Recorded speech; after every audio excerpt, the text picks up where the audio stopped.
Good morning. This is the fourth session on spur gear design. Let us see a problem of type 1 where number of teeth are given. How to design the spur gears. Type 1 problems what we call as number of teeth given. Type 2 problems means diameters or center distance given. We will see what all given, how the problem is. Here is a small example I have given. There is a motor here.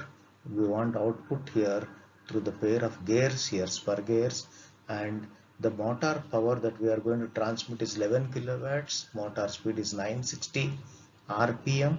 Output we are expecting around 300 RPM. So the problem goes like this.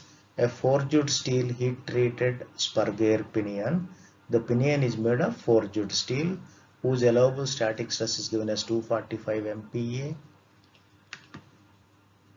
It is rotating at 960 RPM and transmits 11 kilowatts to a cast steel gear. Material for the gear is cast steel, rotating at output speed is 300 RPM. The tooth profile is given, pressure angle 20° full depth involute, and minimum number of teeth on any gear is not to be less than 20 teeth. Z1 is given. Minimum number of teeth is always Z1, 20 teeth is given. We have to design the spur gear pair for this given conditions. Then what is given data to us? 11 kilowatts is the power to be transmitted. Motor speed, bigger speed is always N1, bigger speed is N1, which is 960 RPM. Output speed N2, 300 RPM. Pressure angle alpha, 20° full depth. Minimum number of teeth is Z1, always 20 teeth. Then pinion is made of forged steel. He has given sigma 01, 245. Cast steel he has given 200. Otherwise, we have to go to table and select these values for a given pair of materials. First is velocity ratio. N1 by N2 equal to Z2 by Z1 equal to D2 by D1. It comes to 960 by 300, 3.2. Z2 is always cross multiply here. Z2 is I into Z1. 3.2 into 20 is 64 teeth. He has given the pressure angle is 20° full depth involute. For this given pressure angle, from page number 23-28, the equation of Lewis form factor is selected. Depending on the pressure angle, we have three equations here: 115, 116, 117, and now the pressure angle is 20 degrees is the second one in that page number 23-28. Equation 116 says that y equal to 0.154 minus 0.912 divided by z is the equation valid for 20 degrees. If it is 14.5 degrees, the equation is different. 20° full depth, the equation is different. Then y1 we will calculate by putting the value of z1 here, and y2 we calculate putting the value of z2. So we have put z1 as 20, z2 as 64. We found out y1 and y2. Why we are doing all this is to identify the weaker member. Since the material is not same, we have to find out the values of capacity for pinion and gear using a small table like this. Easy to remember. Capacity is always given by sigma 0 into y. For pinion, sigma 01 y1, what is the value of sigma 0 y for pinion? For gear, sigma 02 y2, the product of these two. Out of these two capacities, which is small, you find that 26 is smaller than 27.9. So pinion is weaker here. If this is small, then we say gear is weaker.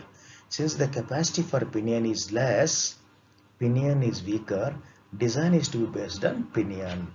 If the gear is found to be weaker, we consider gear for the design. Then second step is the design part, actually design part. In this part, all unknowns we convert in terms of the module M. Then what is the load coming on the gear? What is the capacity of gear? We equate these two and find the value of module M. Part A, tangential tooth load Ft is given by 9.55 10 power 6 PCS by N into R, equation number 2387B, base 2317. Since we have decided that pinion is weaker, we have to use N1 here, and N1 is 960, R is R1, D1 by 2, we don't know D1, D2, and D1 we substitute M into Z1, M into 20 by 2 is 10M. As it is, we substitute, as I told you, any unknown we should substitute in terms of M. And service factor, we should always take the service factor from table 2313, page number 2376. It depends on the service, nothing is given here. We assume medium shocks, 10 hours per day service. The CS from table is 1.5. Then substitute all this. We are going to simplify this equation to 16414 by M, equation 1. It is the load coming on the gear in the process of power transmission. Then what is the capacity of gear based on the material and the area of the gear tooth? This is given by Lewis equation for tangential tooth load. Ft equal to sigma 0 by p kV is the equation given in page number 2313. It's called Lewis equation, and B is the face width, which is generally recommended as 10 times the module as given in page number 2329, equation 132. B generally 3P to 4P is 9.5 times the module to 12.5 times the module. 10 is what is we are taking here. And for pinion design, Y becomes Y1, which we already found out the value in the earlier step, 0.1084. P is the pitch, is always pi into M.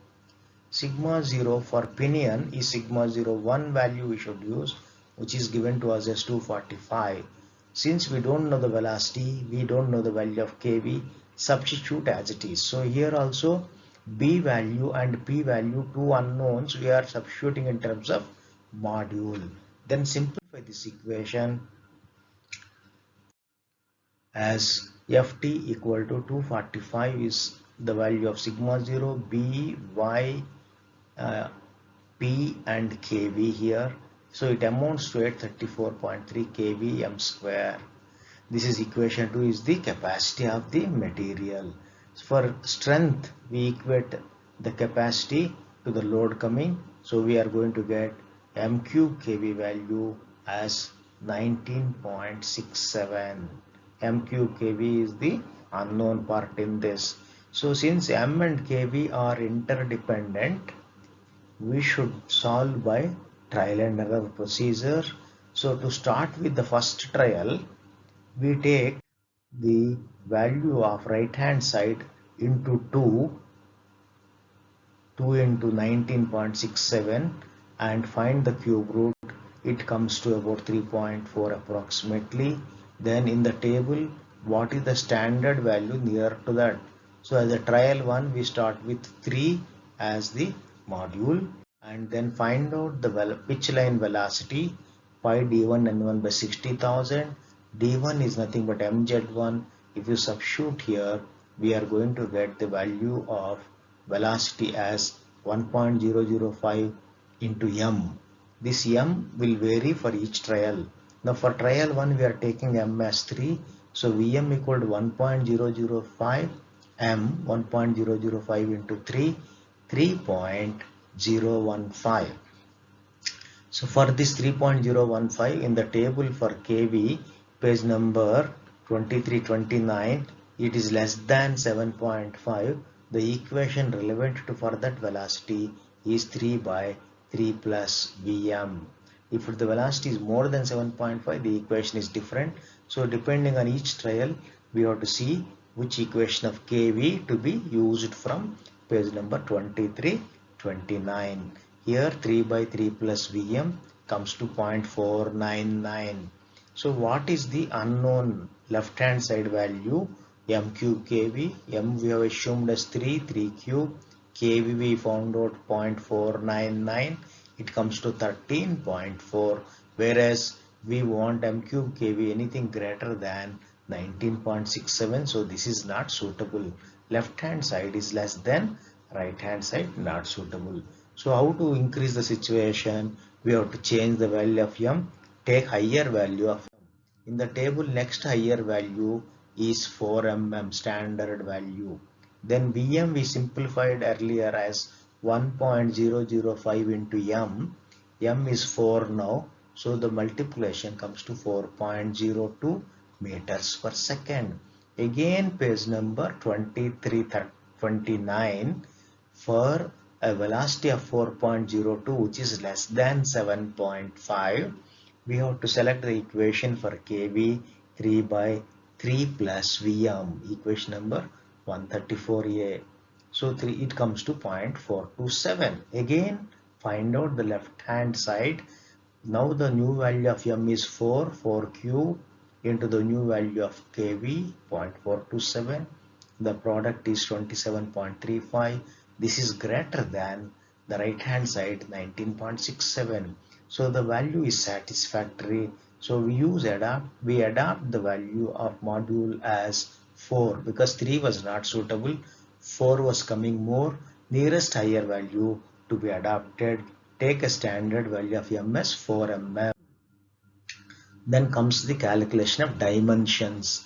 First is to find out always pitch diameters of pinion and gear. Pitch diameter of pinion D1 is m into Z1, 4 into 20. Pitch diameter of the gear m into Z2, 4 into 64. Then we find out the face width which we assumed the face width as 10 times the module. It's 10 into 4. Then pitch is pi times the module always, pi into 4. So we simplify these values. Then center distance is always d1 plus d2 whole divided by 2. So it comes to 168. Tangential tooth load from equation 1 we found out to be 16,414 divided by m from equation 1. If you go back and see equation 1. So for m value we substitute as 4, simplify the value. Then addendum and dedendum depends on the pressure angle. In this problem, the pressure angle is given as 20 degree, full depth involute. So for this, from the table 23-1, page 2361, the addendum is 1 module, dedendum is 1.25 into module as given in the table. So we find out HA is 4 mm, HF is 5 mm. These two are found out from this table. We take the values and find. Then addendum diameters always DA1 is D1 plus 2HA, D1 plus 2HA, DA2 is D2 plus 2HA, D2 plus 2HA. Addendum is adding the addendum. Dedendum is deducting the dedendum. Deducting the dedendum. DF1 for pinion is D1 minus 2HF. Gear is DF2 equal D2 minus 2HF. So we get addendum diameters, we get dedendum diameters. So this is the dimension part of it, third part. Last part is the check for dynamic and wear loads. Dynamic and wear loads. First is dynamic load as given by Buckingham, FD equal to Ft plus Fi is given by this equation 23,155, page number 2333.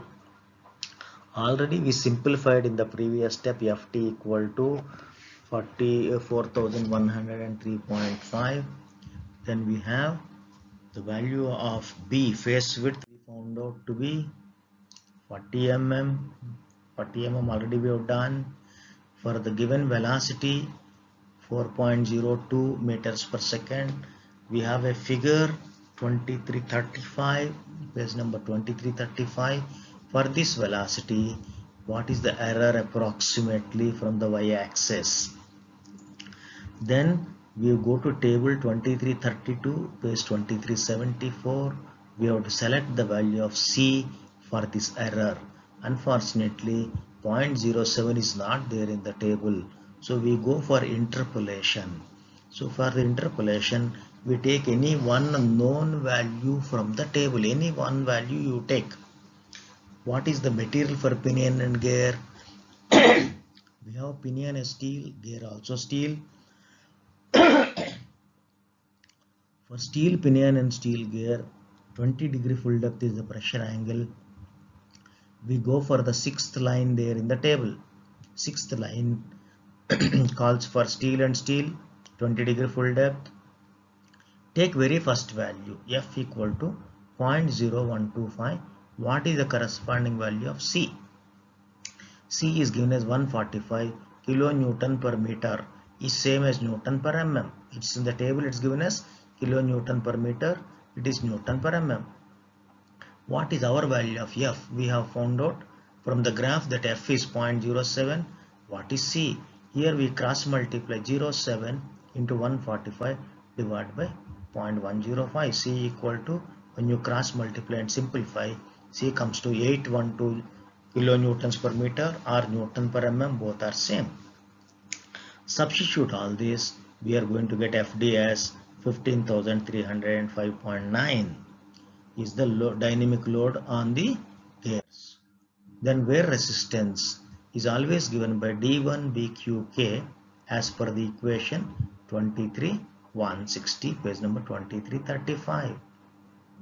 We should always use D1, whichever, irrespective of what is weak, it is always D1 only. Pinion wears out faster compared to gear.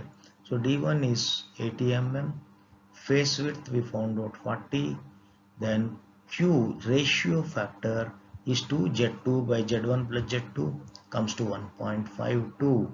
When you substitute all this, you are going to get FW as 80 into 40 into 1.52 K. It is 4864 K. For safe design, FW should be always greater than FD. So in this process, we find that K should be greater than 3.147 if you want the design to be safe. You have to maintain this K. How do we maintain this K? We have to recommend the hardness for pinion and gear. So we go to table number 2337 for K greater than 3.147 and 20 degrees, that is the right side last column. What are the recommended hardness for pinion and gear?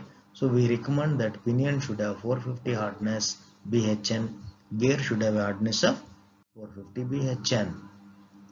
Coming to the other check called endurance strength or beam strength is given by sigma SF by capital YM. Sigma SF is 414 from this table. Y is Lewis form factor is small y into pi, small y into pi. B is face width, module is 4 mm. Substitute all this, this comes to 22557.9. If you take the ratio of FD, FF by FD, endurance strength by the dynamic load, comes to 1.47. It is better for 1.47 is safe. For pulsating loads and steady loads, he has recommended the values here. For shock loads, it is FF by FD should not be greater than 1.5. Pulsating loads 1.35. Steady loads 1.25. 1.47 is fairly good, lying between these two, so it is safe. Thank you.